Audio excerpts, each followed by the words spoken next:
I recently had to deal with a dead body at work, and afterwards I had a strong urge to wash in water, not to clean, but to cleanse. And that caught me off guard, because I am religious, but the Christianity I grew up in was focused more on principles than spiritual practices like that. And I do whakapapa Māori, slightly, but I am white, and I wasn't really raised in Te Ao Māori either. So I was wondering, where did that feeling come from? There is something about water. Across almost every culture, it's connected to cleansing, not just physically, but spiritually. After death, after contact with something heavy, people wash. Not because they're dirty, but because something has changed. And that idea shows up in a lot of places, as I said before, in Te Ao Māori, in Jewish religious law, and in Christianity. So today I want to explore that. Not to compare which is right or wrong, but to understand what's actually going on beneath it all. Kia ora, nau mai ki te haerenga, welcome back to the Fleeing Ignorance podcast. Today we're talking about water, death, and what it means to be made clean. To understand this properly, we've got to start with Te Ao Māori. It has two key ideas, tapu and noa. Tapu is often translated as sacred, but that doesn't fully capture it. Tapu is more of a state of restriction, power, and separation. Something that is tapu is set apart, it carries weight, and death is one of the most tapu things there is. When someone dies, that space, that body, that moment becomes highly tapu. A common example of something that is tapu is the pōwhiri process. Because it's a sacred and spiritual process, and you're going into the wharenui on the marae, that whole process is tapu. And to break that tapu, you eat food, and that breaks it, and that's noa.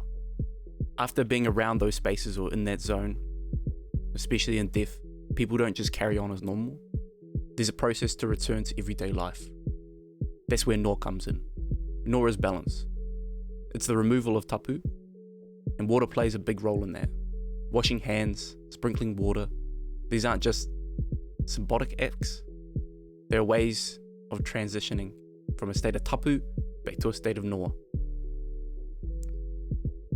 Another example is when you're at the urupā or the graveyard, as you go to leave, you run water over your hands to remove that state off you. And it's a good psychological effect as well, going from one place where you're dealing with grief to outside of that.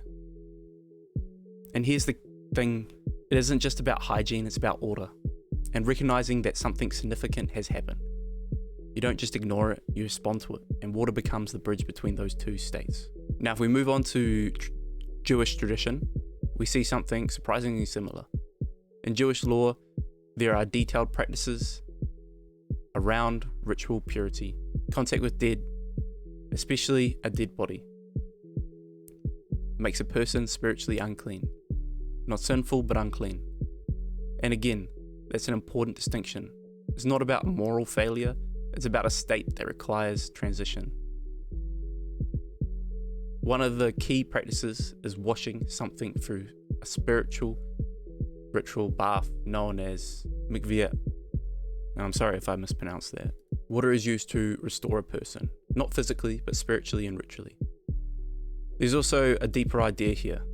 Death represents disorder, the breaking down of life as it should be. And before re-entering normal life or sacred space, something needs to happen. That transition matters. Again, water is the tool used, not randomly, but consistently, intentionally, and you start to see a pattern forming.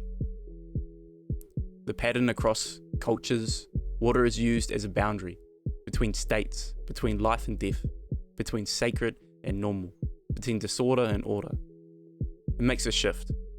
It's not just cleaning, it's acknowledgement that something has changed.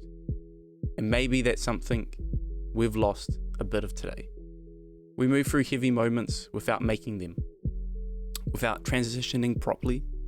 These systems don't ignore that. They build structure around it.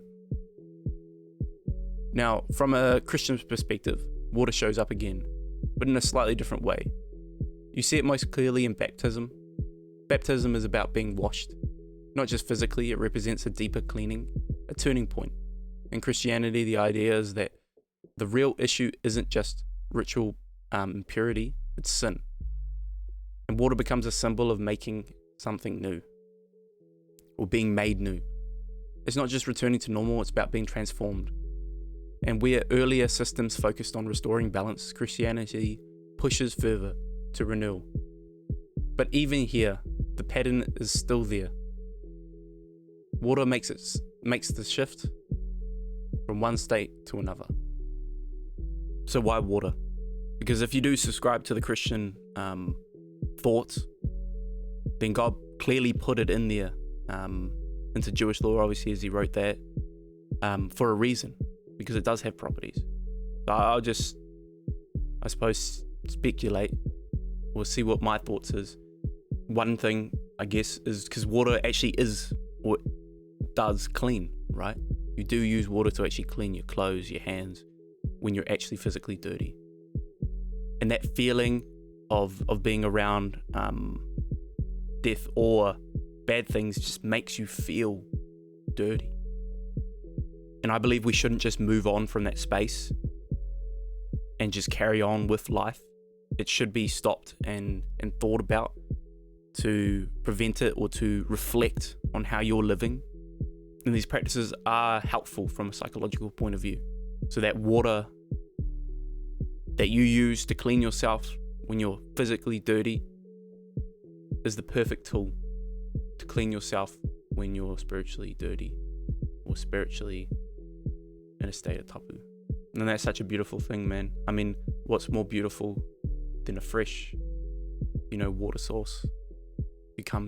If you ever go straight to a water source that's coming out of the earth, and it's just moving down a beautiful see-through river. And I tell you, man, if you've ever been baptized, like, it does feel special. Or even if you just swum in a river like that, compared to swimming in a pool, it does feel special. So across different cultures, water isn't just water. It's a way of recognizing change, of moving from one state to another, especially around death, where things feel heavy, uncertain, different. And maybe that's the bigger takeaway. These practices remind us that not everything should be rushed past. Some things should be acknowledged, processed, and moved through properly. If we're going to flee ignorance, this is part of it. Understanding not just what people do, but why they do it. E kona rā, hope you stay safe. I'll see you in the next one.